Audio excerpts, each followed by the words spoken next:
अजित पवार को लेकर एक बड़ा खुलासा हुआ है। इंडियन एक्सप्रेस अखबार ने ये एक्सक्लूसिव रिपोर्ट छापी है कि प्लेन क्रैश से कुछ दिन पहले ही अजित पवार ने एक बड़ा फैसला कर लिया था। इस रिपोर्ट के मुताबिक एनसीपी में अजित पवार और उनके चाचा शरद पवार के गुट एक होने वाले थे। अजित पवार और शरद पवार इसे लेकर 8 फरवरी को ऐलान भी करने वाले थे, लेकिन इसी बीच अजित पवार का तब प्लेन क्रैश हो गया जब वो मुंबई से बारामती आ रहे थे। बारामती अजित पवार और शरद पवार का गढ़ है। वहां पर जिला परिषद के चुनाव हो रहे हैं और उसी के चुनाव प्रचार के सिलसिले में अजित पवार खासतौर पर मुंबई से बारामती प्राइवेट जेट से आए थे, लेकिन ये प्राइवेट जेट बारामती में लैंड नहीं कर पाया और हवाई पट्टी के पास ही गिर गया, जिसमें अजित पवार के साथ 4 और लोग भी मारे गए। इस प्लेन क्रैश को लेकर कई तरह की बातें चल रही हैं और इसकी जांच भी चल रही है, लेकिन अब जो खुलासा हुआ है उसमें यही कहा जा रहा है कि प्लेन क्रैश से पहले अजित पवार अपनी राजनीति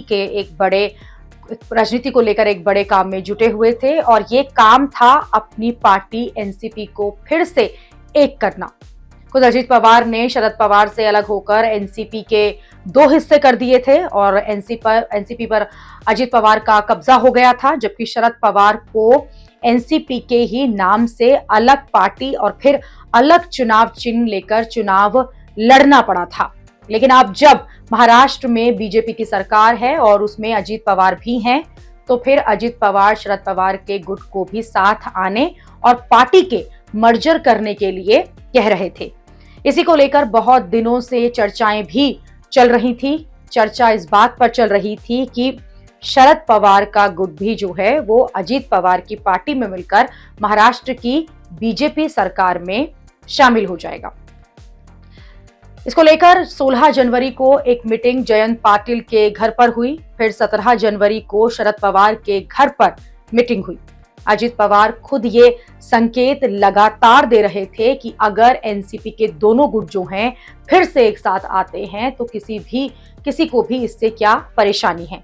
अब अजित पवार के जाने के बाद ये सवाल उठ रहे हैं कि अब एनसीपी का आखिरकार क्या होगा, कौन अजित पवार की जगह लेगा और शरद पवार का गुट क्या फिर एनसीपी में विलय करेगा और शरद पवार के गुट से कौन कौन मंत्री बनेगा।